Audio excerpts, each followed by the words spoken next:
Welcome back. Episode 142 of The Grouch and the Brainstorm. I am Mike, joined today with Matt.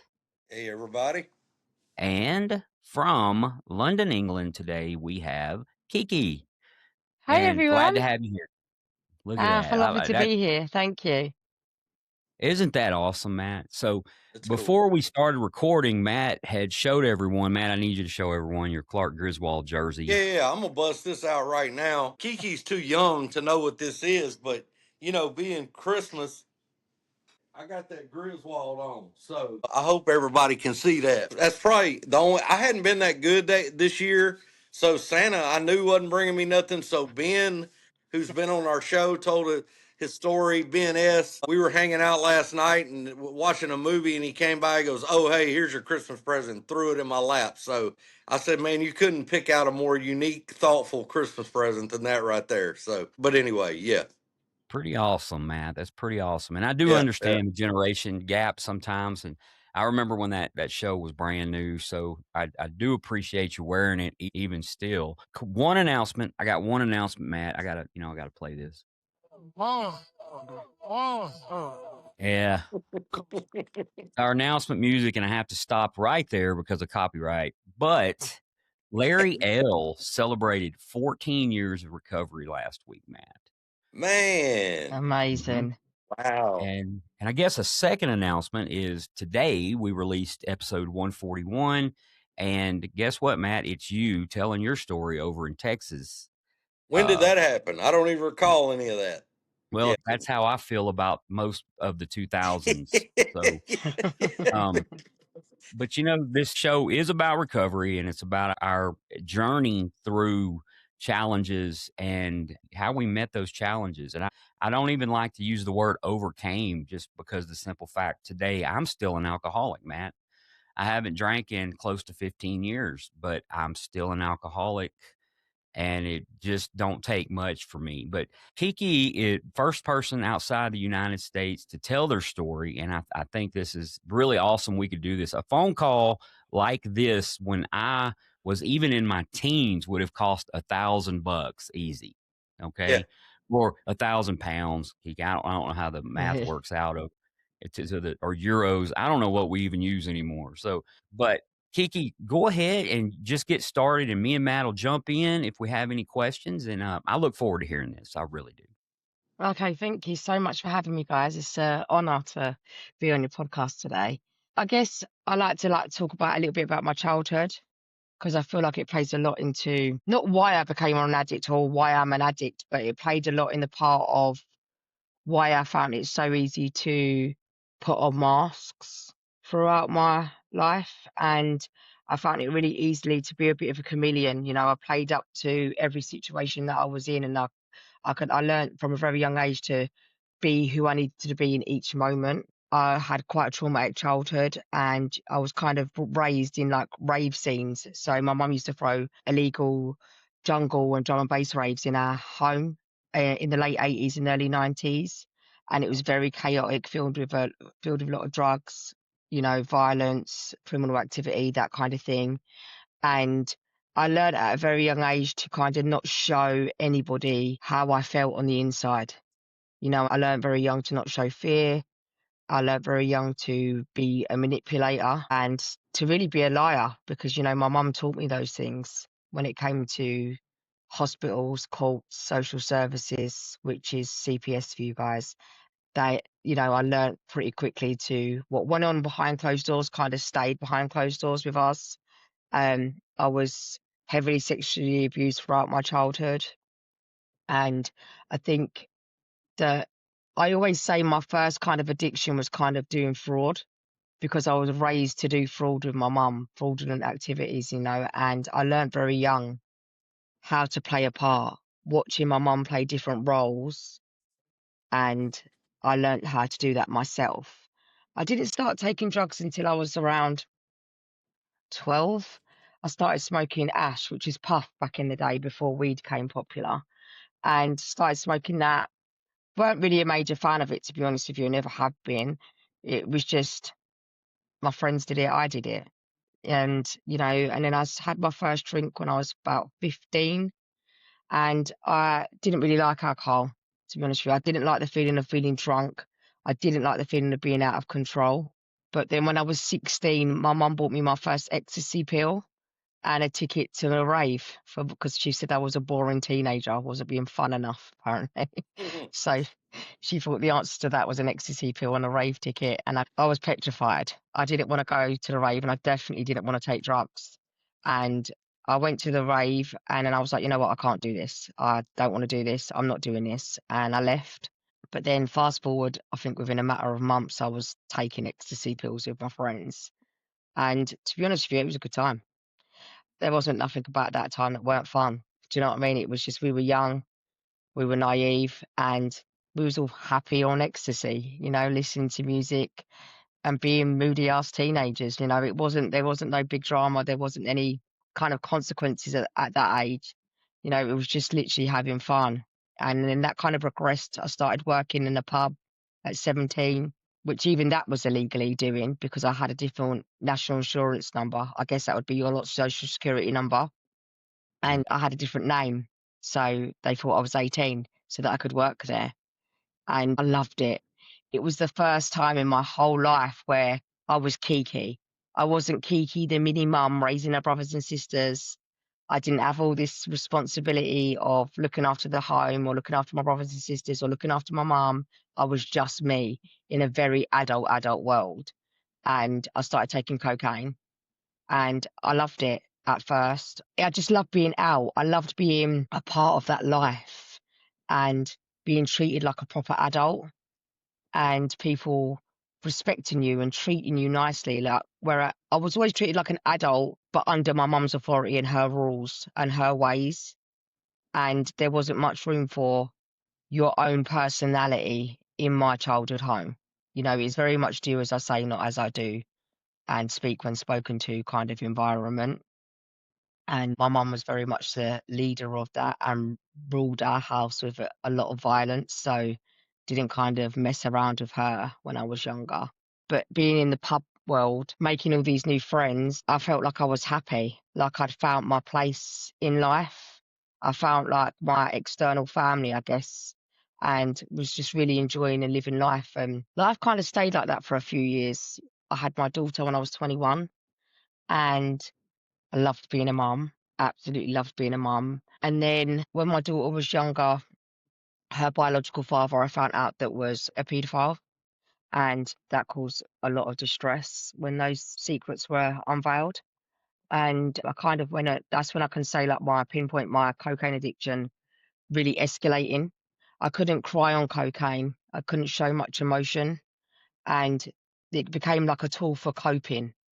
I could get through this as long as I was out of my nut. And I could handle my emotions a little bit better because I was numbing them.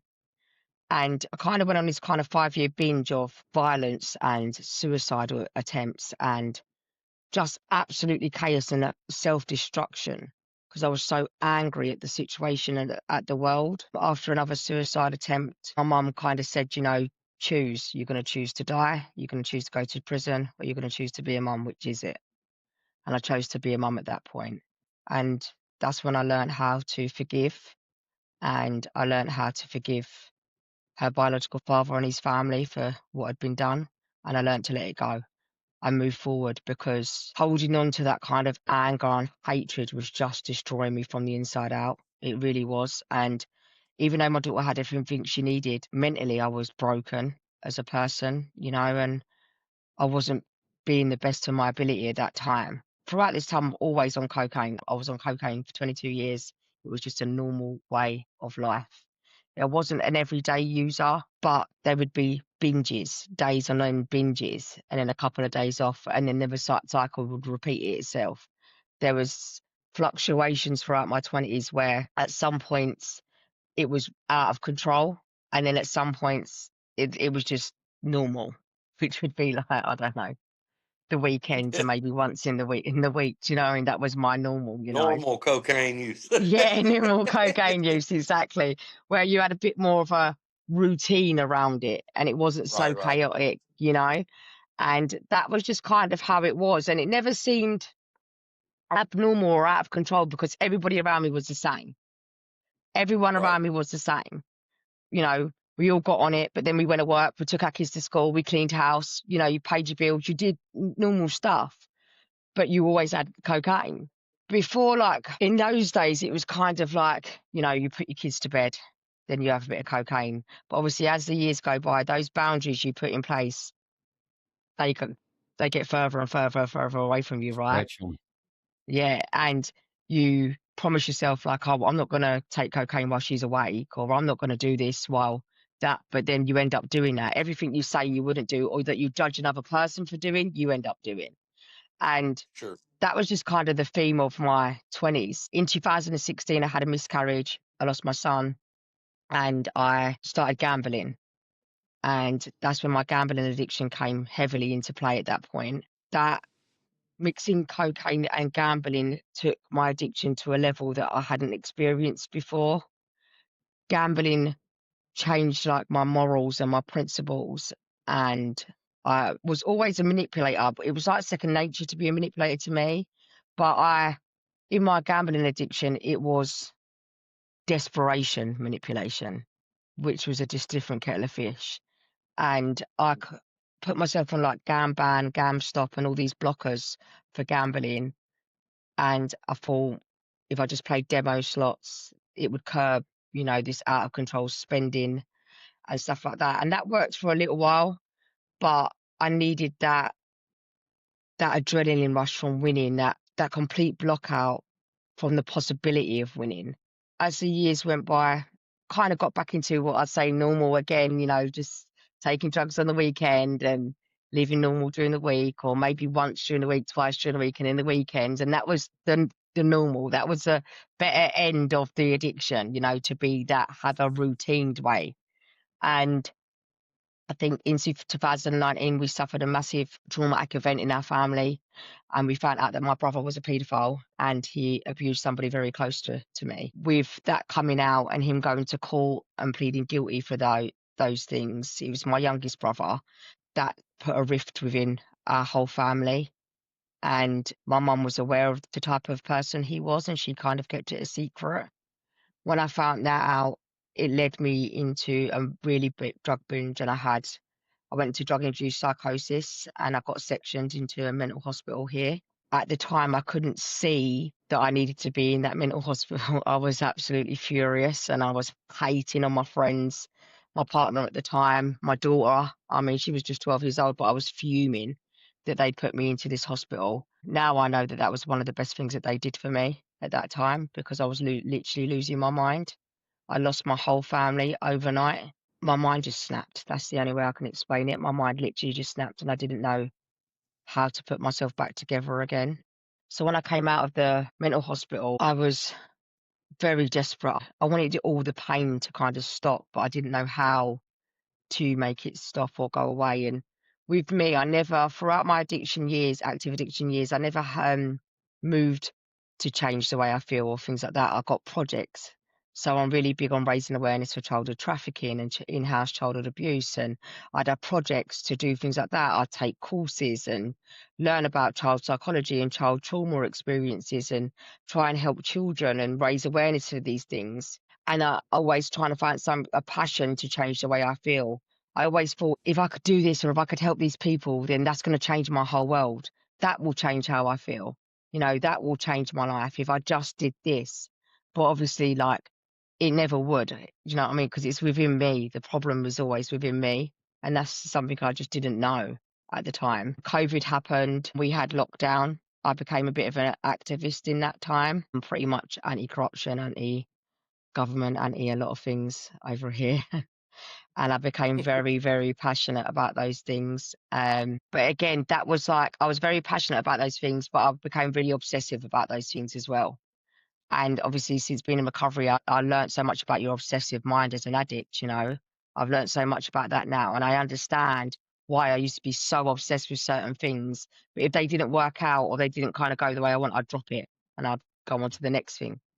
So that makes a lot of sense to me now. I'm in recovery, but at the time it was real to me, you know, so real to me, you know, and kind of went through that. And then in 2023, some more childhood memories came back, and these memories were so horrific to me. All over the years, all these traumatic events had happened. I'd always been able to pick myself up off the ground. I'd always been able to find some sort of normal again. But this time around in 2023, I couldn't. There was no picking myself up. I was done. I couldn't take any more trauma. I couldn't remember any more memories. I just didn't have anything left. And at this point, me and my daughter wasn't in contact. We wasn't speaking. She moved out when she was 15. I wasn't a bad mum, but I was a selfish parent, and I made a lot of things about me. I was an extremely reactive person, and I didn't handle things in a proper manner because I was so filled with anger that every little thing I'd be like "Rah," on the attack, on the fact I was so defensive, you know. And I realise now about my nervous system and flight and flight modes, and I've learned all of these stuff that I know why I was so reactive, and I'm able to control and have tools to not be able to behave like that today. But back then it was just chaos. So at this point, wasn't living with me. Me and my ex-partner wasn't together. I had all of this freedom for the first time in my life. I had no responsibility for the first time in my life, and things got dark quick, really quick. And where my daughter had always lived with me and I'd always had her to take care of, things like food shopping, gas, electric, clothes, you know, all the things that she needed were there. But when she left, I didn't have to do those things anymore because no one came to my house. I didn't let anybody around. I was really isolated. So nobody knew if I wasn't eating for days on end. Nobody knew if I didn't have gas or hot water or heating. Nobody knew that I had the bare minimum of electric. And that was really easy to keep a secret. That was really easy to hide. And if I felt like my friends were not getting suspicious, but if they were like, "Oh, we ain't seen you for ages," or things like that, I'd be like, "Oh, come round." And then I'd do my hair and my makeup. I'd make sure the house looked nice, and I'd make sure that there was some drinks, food shopping, you know, to keep up that appearance that I was okay. But little did they know is that my TVs and my laptops were in cash converters, which is like a pawn shop here. So you Mhm. put it in and then you can buy it back. It's kind of that system. And that was kind of a repetitive system for all the stuff that I could pick up and carry into those shops that to get money from in that kind of thing. And that's the kind of system that I was on at that point. It came just months of isolation, a lot of not wanting to be here anymore. I honestly didn't know that there was an outlet. I didn't know where to get help. And I was embarrassed.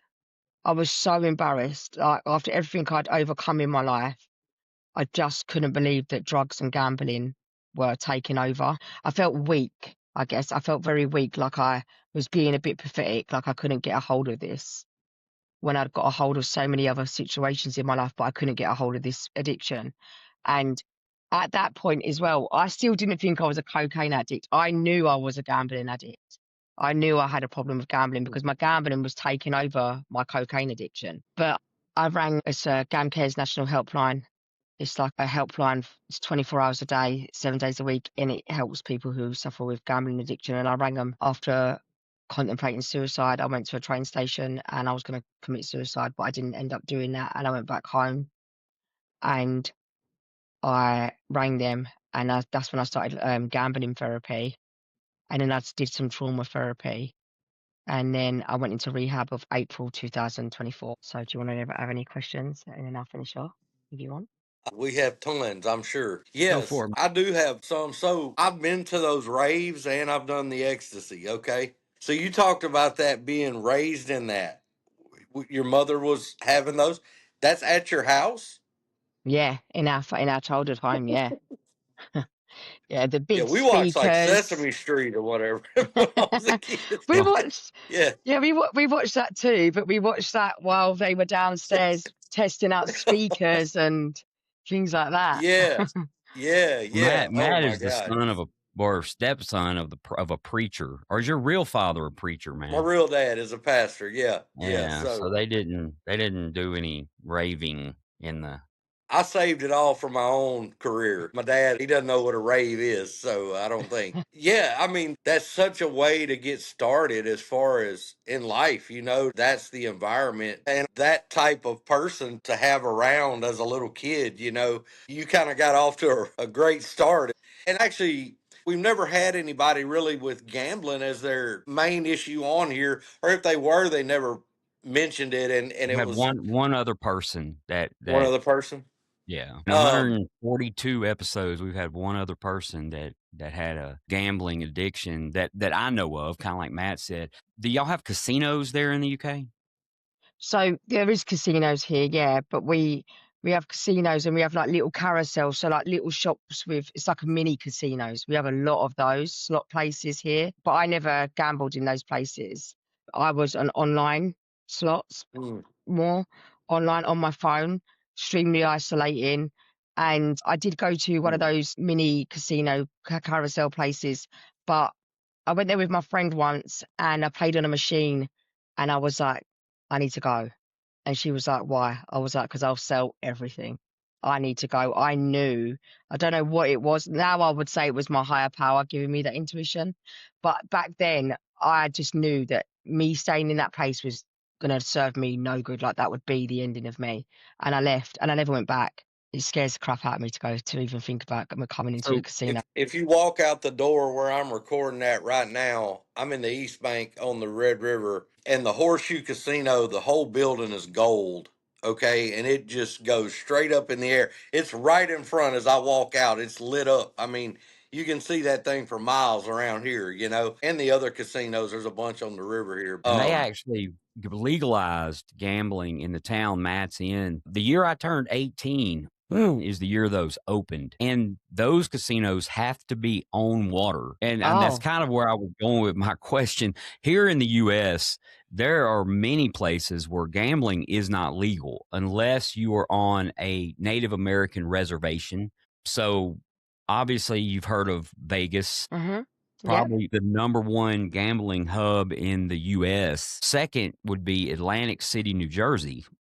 Yeah. And third would be where I'm sitting right now in Reno, Nevada. I'm about 5.5 hours north of Las Vegas, is where I live. And this is a gambling town.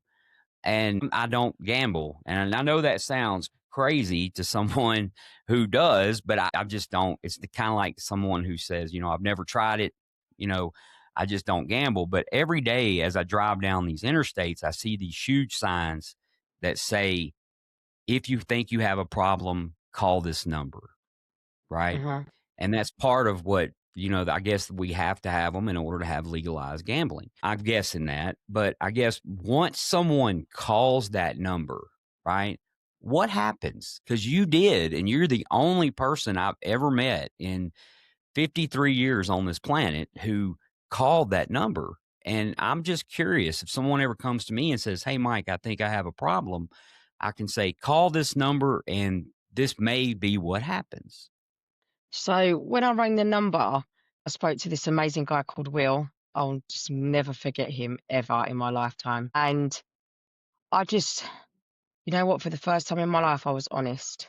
I was genuinely honest. I mean, about everything, the drugs, the manipulation, the lying, the scheming, everything that I was doing that no one else knew about. I just told him it all. I poured my heart out and he listened.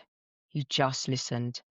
And he was so understanding and calm, and he just understood. He just understood. He never made me feel like I was attention seeking. He never made me feel like I was being dramatic. He just made me feel validated, and he reassured me that I wasn't alone. And that was really nice to hear because I felt really alone. Because I think a lot of people can understand drug and alcohol addictions, but I don't think many people understand a gambling addiction.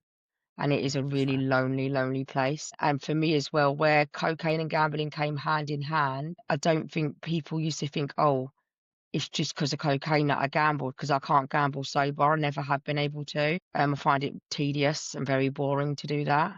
But I only took cocaine in the end because I wanted to gamble. You know, the amount I'd spend on cocaine was nowhere near as what I'd spend on gambling.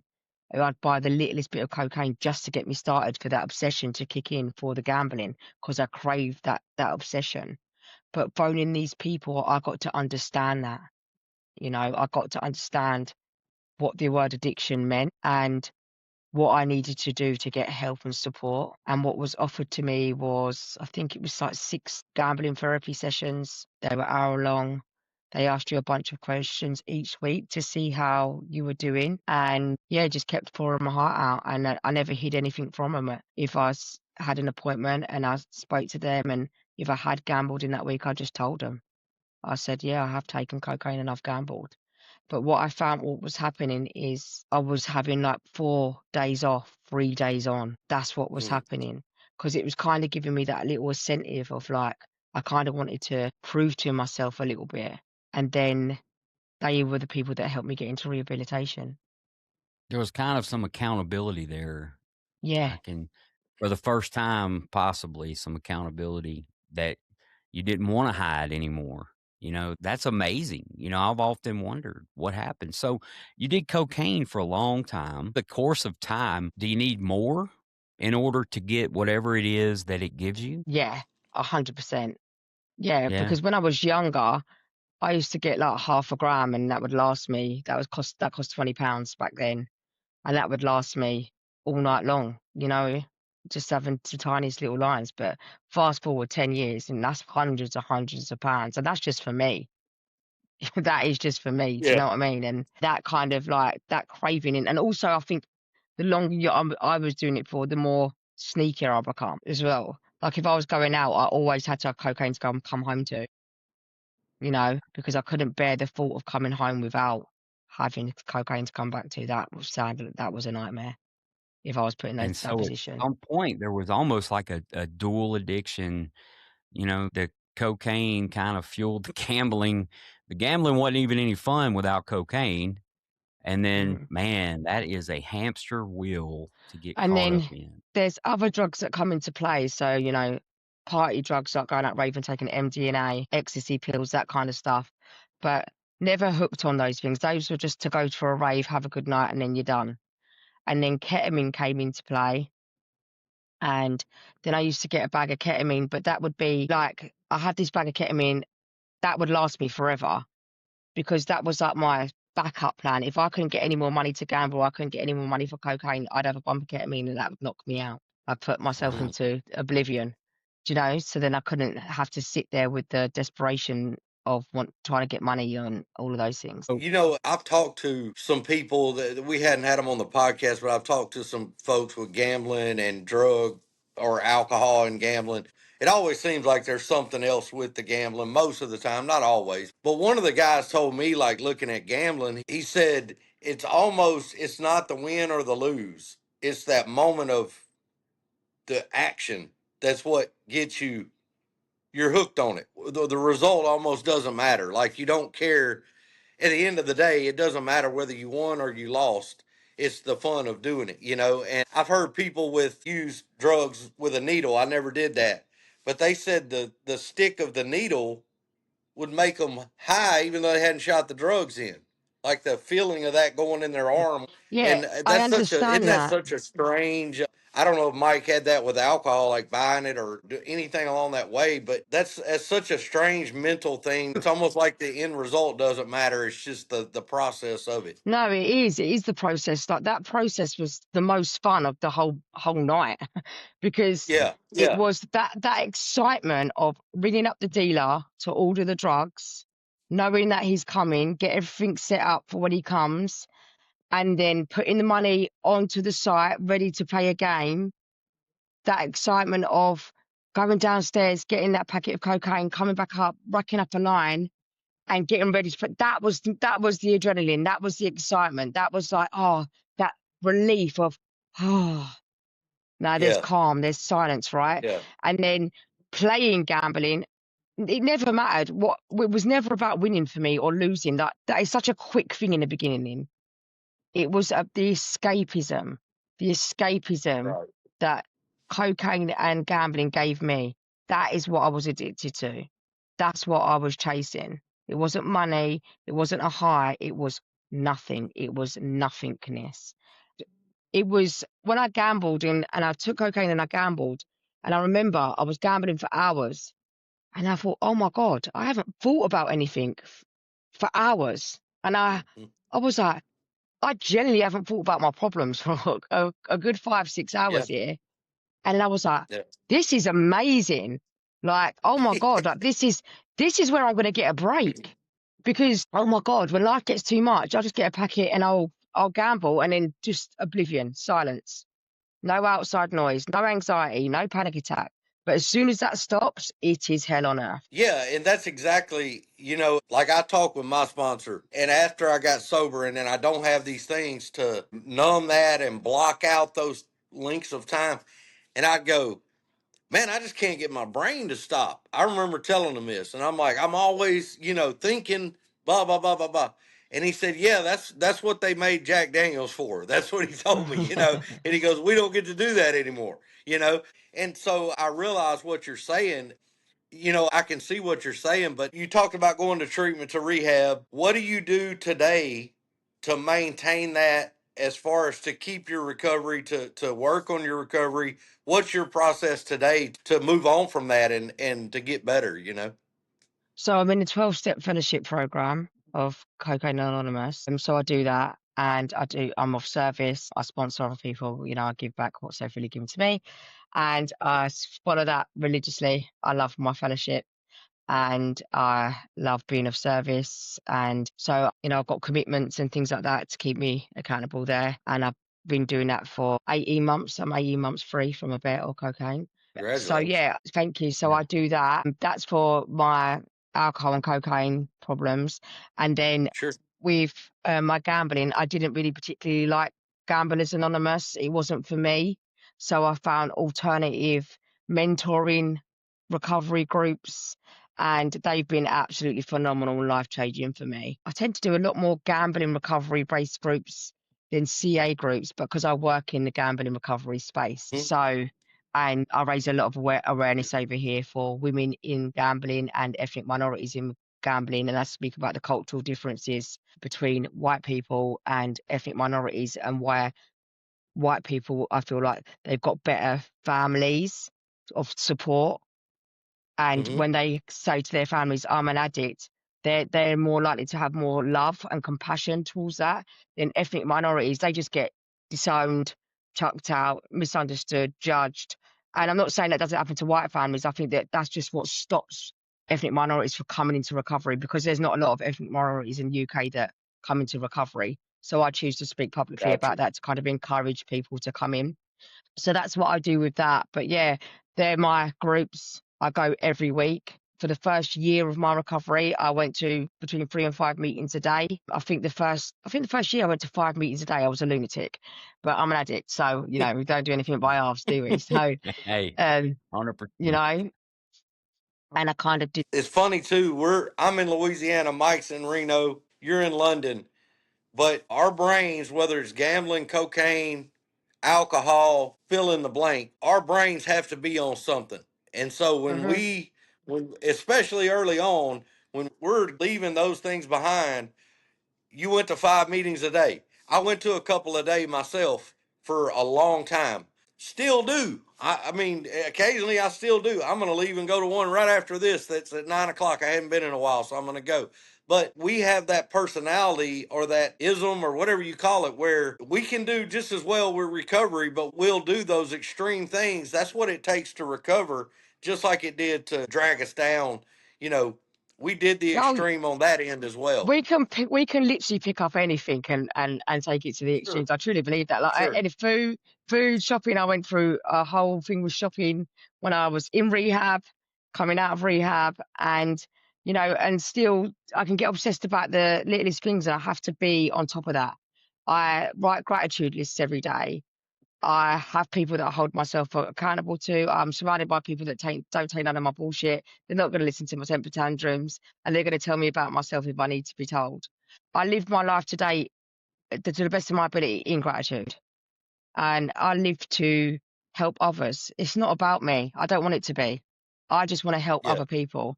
I want to help other people, hopefully, who hear me and relate in some way to any of it. I think, you know what, it's okay to talk. It's okay. There's so much power in a conversation, and there's so much healing in conversations. And I just want to show people that there's so much light after darkness, and especially for a fellow addict, because I think we make so many mistakes in active addiction, you know, with our families, partners, children, and we find it really hard to forgive ourselves. And I think some people get to a point, especially as we get older, and they haven't found recovery, I think we get to a point of this is who we are. We're just a product of our Mhm. environment and there's no change in it. And you can change at any age. It doesn't matter. You can change your life and Yeah. you're worth changing your life. Like, you are worth so much more than your mistakes.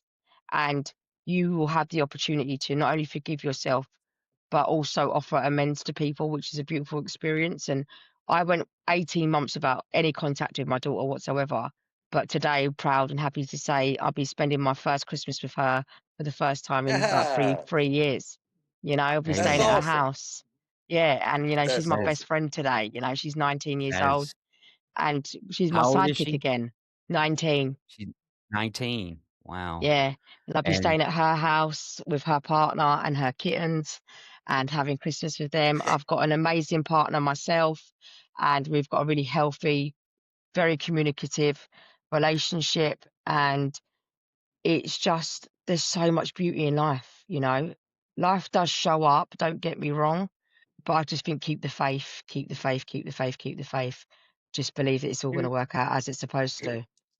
you have a way to nowadays when life does show up, you have somewhere to go with that and go, Yeah. we'll all figure it out together instead of that isolation of I'll just sit over here and just rot, and dwell on it and make it worse. And that was what it was a turning point for me as well. Is like I got all these people now that they listen and they understand what's going on, and I don't have to have a big long story for them. I can just say, "Hey, I'm dealing with this," and somebody's probably dealt with it, and we can figure it out. And I don't Yeah. feel so bad when I hand some of it off to somebody else. Oh, I love So handing it off to anybody else, for higher power, whoever. I do it to I don't Mike all want the time. I don't yeah. want to live on my own will. I don't want any part of it. So I'm handing it. Just take it. You Yeah, deal with it. I don't want yeah. no part in my madness. I don't want any part in that. But that fellowship you get from recovery is amazing. I came across you on social media and I saw a news thing that you had done over where you're at. And what I liked was that you are trying, we all come from different backgrounds, we all have different things. When I got into AA rooms and I realized all these different backgrounds, all these different things, we're all the same in there. Yeah. But I had to get to that point and get in that room to realize that. Yeah. And I'm sponsored by a guy, my brother sponsee, if you want to call it that. We have the same sponsor. Look, I'm a Louisiana guy who fishes and hunts and all that kind of stuff. He's from inner city New York. He's got dreadlocks. He's a big black dude. We're total opposite on everything, but we talk every day. That's my partner. And we talked yesterday about a bunch of stuff. And on the outside, you would think that's two totally different guys. And Yeah. we are on a lot of areas, but we're right down the middle on most of the stuff that matters. And I think that's great. I think it helps That's the getting beauty people of in it, and isn't it? That is yeah, the absolute yes, beauty yes. of So recovery, that you get to come across and meet people that you would never have even dreamt of speaking to, of all different yeah, classes, of all different backgrounds, and raised in all different environments. But you find such a love and respect for each other in these rooms, in these places, and you automatically know that you are joined in love and unity because you all understand that we've all got the same brain. It doesn't matter how we was raised, what trauma we've experienced, we all suffer with the same disease, you know? That's an amazing place to meet. Like, if you think about it in worldwide and all the differences we have and all the people and the anger and the hate and fear and all these things, but somehow we meet in addiction recovery, and that's where we learn we're all the same, is in addiction recovery. yeah, And there's several billion people out there who they don't have that. That's They sad. just they have what's sitting in front of them, and we go to addiction recovery and we're like, "Hey, I used to have a thing with lawyers, right? I couldn't get along with them, and I think about 12, 13 years in, I was sponsoring 3 lawyers.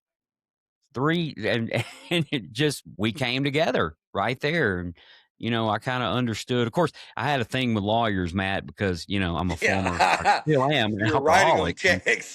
yeah, Yeah. I used to do bad stuff, and they couldn't get me out of it because I would do bad stuff, and, of course, I have an ex-wife who had a really good lawyer, and so, yeah. But now I have 3 really good lawyers, but Yeah. Flip the script. yeah. So, 100%. what time is it there, Kiki? It is 10 to 2 p.m. in the afternoon. 10 to 2 p.m. It is 5:50 a.m. here Is in it? where I'm at. Oh, Yeah, wow. I'm on the West Coast. I'm a couple hours outside of San Francisco. So I'm Yeah. Matt is at 7, should be at almost 8 a.m. over there. So isn't that amazing we can do this though? Yeah, And I just think it's incredible what we can do today. How lucky are we that we got these services, this internet where we can all connect all around the world and understand one another. There's just, I it's wish amazing. everybody could do the 12-step program. And I always say Yes. this, Me too. even No, I'm with you. addict or not, I just think it would free people from their resentments and their fears and just give them such a natural, beautiful breath that they could Yeah. take. Yeah. The world would be better. It My would. mother never been in the rooms, never none of that stuff. Just saw me growing up, and what I went through. And she comes down a few times a year, and we'll have a Christmas event with my AA folks, and she knows them. She's met them, and it's always so funny to me. She doesn't live in that world. She doesn't understand anything about that except my little part in it. And we'll leave like last year. We left a Christmas party that we had, and she's over there talking to everybody and having a good time. And she said, that lady, I love, what a sweet lady. And she's telling me about a person there. And I went, yeah, that lady did 25 years in the penitentiary, and mom goes, what? And I'm like, yeah, this is called recovery, and she goes, that's the sweetest lady ever. And I'm like, I'm not saying she's not. I'm just saying, look how far people come and Yeah, change their life. And you wouldn't know it if somebody didn't tell you yeah, that the background of some of these folks, and it's a miracle. it is. Well, Kiki, we'll let you finish your day, and I'm going to get mine started. Matt doesn't necessarily do anything on Sundays, so I'm going fishing probably. So, yeah, Yes, I'm enjoy going to it. work. I've still got to go to. I've got a job, so I'm going to Winter um, Wonderland, so I'm excited. Winter So I'm gonna Wonderland. it's like fun fair rides and like street food and that kind of stuff. So I'm excited. Oh, that's I awesome. love street food. I do. What is the weather over there? Is it very cold? Yeah, it's very cold. It's really cold, and it's going to What be raining. what's very cold to you It's guys? probably like not your lot's cold. Probably not like that. I don't even know what the temperatures are. But Today yeah. it's going to be almost 80 degrees. I'm going to fish in a t-shirt and shorts. Oh, you're so lucky. I wish. I It's wish warm. that there's a It's yeah. warm. Like I'll probably sweat at some point today. So Enjoy Christmas it. in Louisiana. So Well, we're supposed to get Enjoy. our first snow later in the week. We get snow here, so Yeah, no, um, that will get snow. It'll just be wet and cold. yeah, it's yeah, always wet. And when you picture London in your mind, it's gray. Just Yeah, it's me, grey, wet us, and cold. it's gray. There's yeah, nothing yeah. sunny. I have a lot of friends travel over there. They have, their pictures have blue skies and stuff in the back. I guess but in my mind, it's always gray and everybody drives little cars and they're on the wrong side of the vehicle. You know, They that's must just just my come here on the 2 weeks of sun that we get the gift of every probably. year, I swear. And they come and take all their sunny pictures and then it's done and it's over with. But this is the warmest winter we've had in years. I will say that. It's been a Really? lot more blue skies this winter than we've ever had. And we're getting a lot more brighter days. It's not so grey yet. And it normally is really grey Huh. by now, but it hasn't been, which has been really a gift because it just brightens your spirits when it's brighter out there. But yeah, it's been great Yeah, it's talking all to you every guys, and time I I really see appreciate London, it. it's just raining. So Yep, just raining and Like raining. Seattle here. So, Yeah. well, Kiki, we'll let you get to it. We All appreciate right. everything. Best of luck to you. Merry Christmas to you and your Yeah. family. That's Thank Yeah. you so much. Merry Christmas amazing. to you all. It's wonderful having Kiki on. I absolutely loved her story. I love the British accent, man. You can't get past it. I don't know what we do evolved from that over the course of time, but good story as always. But we got to get to it. So, Matt, I appreciate it. We'll let Kiki know. And as always, from Bossier City, Louisiana, this time London, England, and Reno, Nevada, we have been the Grouch and the Brainstorm.